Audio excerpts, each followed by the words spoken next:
आपण पाहत आहात महाराष्ट्र 7 टीव्ही न्यूज। राणा पती-पत्नीची प्रकल्पग्रस्त शेतकऱ्यांनी बाचाबाची झाली।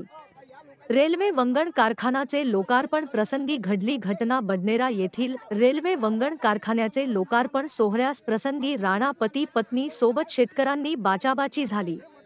प्रकल्पासाठी जमिनी गेल्याच्या शेतकऱ्यांनी न्याय मिळाल्याचे सांगत संताप नाराजी व्यक्त केली। या बाचाबाचीचा व्हिडिओ सोशल मीडियावर मोठ्या प्रमाणात व्हायरल झाला आहे। पंतप्रधान नरेंद्र मोदीजी यांच्या हस्ते देशभरातील विविध रेल्वे प्रकल्पाचे उद्घाटन व्हिडिओ कॉन्फरन्सिंगद्वारे मंगळवारी 12 तारखेला करण्यात आले। यानिमित्त बडनेरा रेल्वेस्थानक येथे रेल्वे वंगण दुरुस्ती कारखान्याच्या लोकार्पण सोहळ्याचा आयोजन राणा पती-पत्नी यांच्या अध्यक्षतेखाली पार पडले। रेल्वे वंगण कारखान्यामध्ये बडनेरा येथील परिसरातील रेल्वे कारखान्याला जमिनी देणाऱ्या शेतकऱ्यांनी या लोकार्पण सोहळ्याला हजेरी लावली आणि आपली बाजू खासदार व आमदार राणा पती-पत्नीकडे मांडली। त्यादरम्यान शेतकरी राणा यांच्यामध्ये काही क्षण शाब्दिक बाचाबाची झाली। या प्रकल्पामध्ये आमची पूर्ण जमीन गेल्याने आम्ही भूमिहीन झालो आहोत अशी ओरड करीत आम्हाला या रेल्वे वंगण कारखान्यांमध्ये रोजगार द्यावा अशी मागणी प्रकल्पग्रस्त शेतकऱ्यांनी रेटून धरली, आपली बाजू मांडली। परंतु आजपर्यंत रेल्वे